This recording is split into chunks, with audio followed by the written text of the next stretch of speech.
Hello అందరికీ, welcome to the 6th episode of horror hostel diaries. అమ్మ చెప్పిన story విన్నాక మొత్తం హాస్టల్ పిన్ డ్రాప్ సైలెంట్. అమ్మ చెప్పిన స్టోరీ ఏంటంటే, మా హాస్టల్ వెనక ఉన్న పాత హౌస్ లాంటి 2 రూమ్స్లో టైలరింగ్ క్లాసెస్ జరిగేవంట. ఆ టైలరింగ్ క్లాసెస్లో టీచర్ ఒక సార్ అండ్ అక్కడ నేర్చుకోవడానికి చాలామంది అమ్మాయిలు బయట నుండి వచ్చేవాళ్ళు అని. సో ఆ అమ్మాయిలో ఒక అమ్మాయిని సార్ ఇష్టపడ్డాడు. ఈ విషయము చర్చ్ వాచ్మెన్కి తెలిసి ఈ అమ్మాయి పేరెంట్స్కి చెప్పేశాడు. సో వాళ్ళ పేరెంట్స్ కూడా ఇంకొద్దు, టైలరింగ్ క్లాసెస్ వద్దు, ఏమొద్దు, ఆపేస్తాం నిన్ను, ఇంకా ఏం నేర్చుకోవాల్సిన అవసరం లేదు అని చెప్పేసి ఇంట్లోనే పెట్టేశారు ఆమె. సో సార్ కూడా చాలా రోజులు వెయిట్ చేస్తాడు.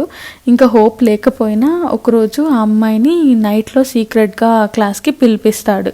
సో అక్కడ కలిసి ఆ అమ్మాయితో సార్ ఇలా మనం పెళ్లి చేసుకున్నాము అని అంటాడు ఆ సార్.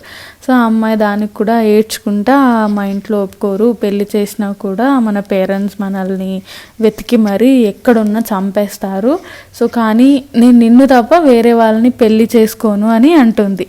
సరే అని అక్కడ ఇద్దరు లెటర్ రాసి సూసైడ్ చేసుకుని అక్కడే చనిపోతారు.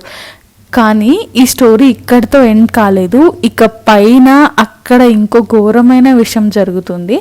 అదేంటో తెలియాలి అంటే నెక్స్ట్ ఎపిసోడ్ కోసం వెయిట్ చేయాల్సిందే. So stay tuned and follow for more.